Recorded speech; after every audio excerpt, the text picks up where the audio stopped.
DS is not simply new. It's not just more functions or higher specs. It is different. Of course, Nintendo DS is not the only change in our future. That same word, different, also defines our approach for our next home system. It won't simply be new. It won't simply include new technologies. Better technology is good, but technology is not enough. Today's consoles already offer fairly photorealistic expressions. Simply beefing up those graphics will not let most of us see a difference.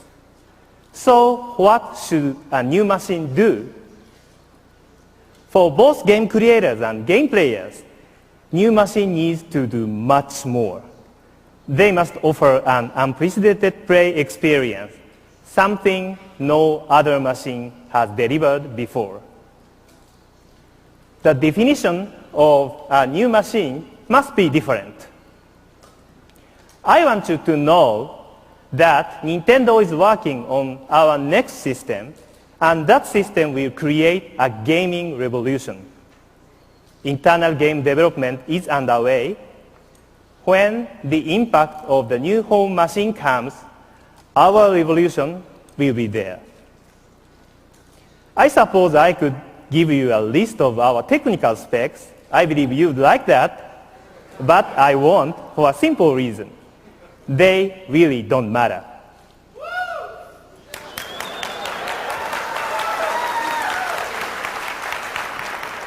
Back in 2009, there was a lot of game consoles such as PS3, Xbox 360, and Nintendo DS. So around that time, there were a lot of competition between the companies. But one company took that throne and ran with it for a while. Nintendo. Yeah, I already know that I said the DS. Shut it. You already know what console I'm talking about when you clicked on the video. The Wii. At that time, the Wii was the most affordable console, being only $200 to $250 with the price ranging. While other consoles being around $300, Nintendo played it smart. They did something different from all the other companies. They made it for families. Like, I know the other consoles were able to be played for families, but Nintendo basically made a console for families. Every commercial advertised at that time for the Wii was always on families playing together. Nintendo made the games fun and competitive, with their top game being Wii Sports being the number one in 2009 with 20.1 million copies sold. That year, 6 of the Wii games were on the top 10 list. It didn't just stop there. Oh no. They were able to make a Michael Jackson dance game. Now don't get me wrong, PS3 also had the same game, but it estimated that the Wii sold 2.3 million copies.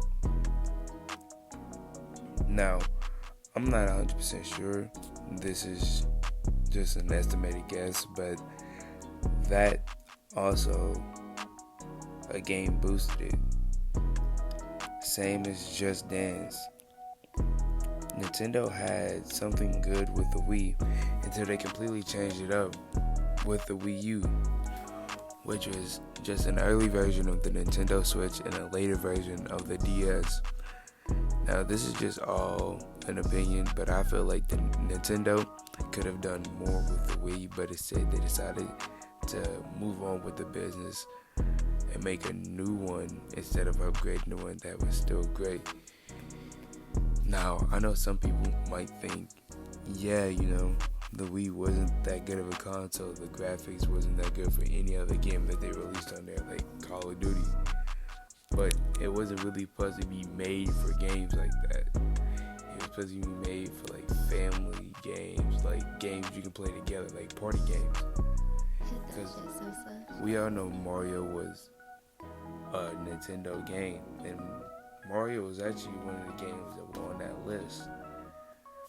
Now you have to think now around that time I was the age of 3 when it was popular. In 2009 I was 3. But when I got older, we ended up having one and we was playing it all the time. I used to love it, and I actually have a copy of Wii Sports and Wii Fit. We also had Wii Sports Resort. Also have the Michael Jackson game. Never playing it with my family. Hell no. My family will beat me all the time, and I never liked it. I love the game, never liked playing with them. Cause they way too competitive. Like, they out here having full-on dance battles. They betting money in this, that, and the third. Like, I couldn't keep up. But everybody has their mixed opinions on, like, if the game was good or not. In my eyes, the game will forever be like the Wii will always be a console in my heart. I still have 2 of my Wiis. What's crazy is I had a Wii first, then an Xbox, then a PS3. So I already had the 3 consoles I named in the video. And I liked all of them, but the one that stuck with me more was the Wii. Because after, like, you know, a certain point, you start to get older. Simple things was the thing that was right for me. Now, I don't know about anything else, but to me, and this is my own opinion, the Wii and Nintendo had something good. It was like they had it's like they were just making love while they was making it. Like, it was so good, and I enjoyed every second of it. Now, I know this video isn't long because this is just a video about my opinion, and I would thank y'all for listening to my opinion.